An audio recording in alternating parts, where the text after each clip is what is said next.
Welcome back, champions. Today's section is all about English language, one of the trickiest subjects students often underestimate. We're diving into 10 complex but simple to understand English questions with detailed explanations that will sharpen your skills and boost your confidence. Stay tuned to the end because I've got a bonus question for you and I want you to drop your answers in the comment section. Let's see how many of you can get it right. The first question we have today is on comprehension. It says, read the passage below and answer the question. Read the passage below and answer the question. Despite his brilliance, Ade was often underestimated by his peers.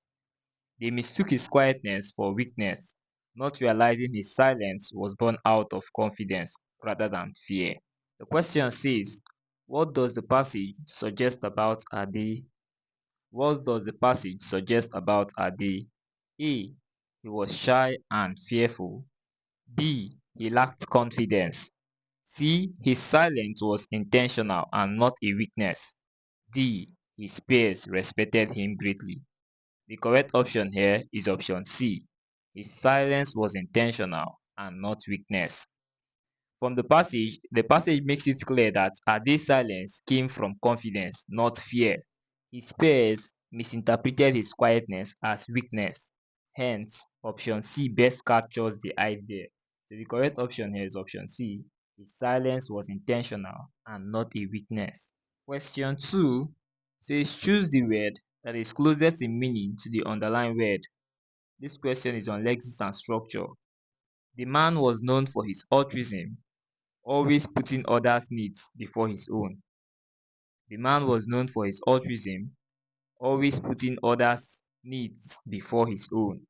Option A, greed. B, generous. C, selfish. And D, brave. Don't forget they say choose the word that is closest in meaning to the underlying word. The correct option here is option B, generous. To be able to answer this question, you need to know the meaning of the word altruism. Altruism means selfless concern for the welfare of others. That's what it means. The closest synonym is generosity. Option A and C are opposite, while D, bravery, is unrelated. It has nothing to do with altruism at all. So the correct option there remains option B, generosity. The next question says, choose the correct option. Neither the teacher nor the students blank willing to attend the meeting. Neither the teacher nor the students blank willing to attend the meeting. Option A was. Option B were. Option C is and option D has.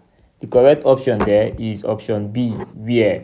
In this sentence, the closer noun to the verb is students and is plural. Therefore, the verb should be plural, where was and is are singular forms. That would be wrong because the nearest subject is plural. Has is unrelated because it has different auxiliary or modal meaning. Some speakers try to force a singular verb to reflect the idea, neither. But the perspective or the standard rule for formal text is verb agreement with the closest subject. So the correct option there is option B, where. Question 4 says, choose the word that is opposite in meaning to the underlying word. Choose the word that is opposite in meaning to the underlying word. The judge gave a very lenient sentence. The judge gave a very lenient sentence. Option A, harsh. B, kind. C, tolerant. And D, mild. The word lenient means to be permissive, merciful, or not strict. The natural direct opposite is harsh or severe. In the list of choices, harsh is the only true antonym. Kind and mild are synonyms or near synonyms, and tolerant is also a meaning to lenient. Option B, C, and D neither repeat the sense of leniency or are unrelated, so they are not correct. The correct option there is option A, harsh. Question 5 is on idiomatic expression, idioms. It says, choose the most appropriate meaning of the expression to let the cat out of the bag. Option A, to play with a pet. B, to reveal a secret. C, to cause trouble. And D, to act carelessly. The correct option there is option B, to reveal a secret. The idiom, to let the cat out of the bag, is a fixed expression meaning to disclose something that was supposed to be kept secret, often accidentally. This is a common idiom tested in comprehensions and idiomatic sections. Option B precisely matches the idiomatic meaning while others fails. Option A, to play with a pelt, is literal and not idiomatic. Option C, to cause trouble, and option D, act carelessly, are unrelated to the notion of revealing hidden informations. Here is a usage example. We were planning a surprise party, but Victor let the cat out of the bag. Question 6 says, choose the best word to fill the gap. The manager was so dashed in his decision that no one could persuade him otherwise. The manager was so blank in his decision that no one could persuade him otherwise.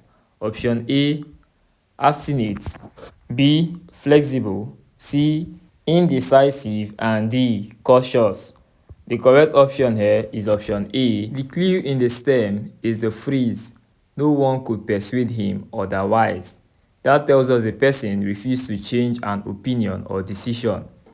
The word obstinate means stubbornly refuse to change one's opinion or choose course of action. That matches perfectly. While other options are wrong, flexible is the opposite, which means willing to change.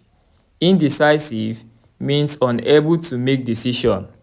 Again, that is the opposite of no one could persuade him otherwise. Cautious is about being careful, not about stubbornness. Hence, the correct option there is option A, obstinate. Question 7 is on comprehension. It says, although Ngozi prepared thoroughly for the exam, she walked out of the hall with a gloomy face. The question here says, what can be interfered? Option A, Ngozi was happy with her performance. B, Ngozi did not perform as expected. C, Ngozi passed the exam with ease. And D, Ngozi was praised by her teachers. The correct option there is option B, she did not perform as expected. We have two facts here. A, Ngozi prepared thoroughly. That set up an expectation of good performance. And the second part, she walked out of the hall with a gloomy face, which indicates disappointment or unhappiness. When we combine these two facts, it leads to the interference that the outcome did not match the expectation. Most naturally, she feels disappointed about how she did. Option A and C are affirmative and contradicts the gloomy expression. Option D, which is praised by the teachers, would likely make her look pleased, not gloomy. So praise normally happens later, not immediately as she walked out. So the correct option there remains option B, she did not perform as expected. Question 8. It says, choose the correct option. She enjoys reading novels, listening to music, and blank.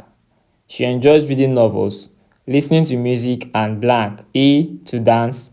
B, dance. C, dancing. And D, dance. The correct option is option C, dancing. The sentence lists parallel activities.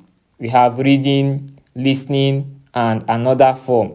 To maintain parallel structure, we use dancing, which is option C. Question 9 says, choose the word that is closest in meaning to the underlying word.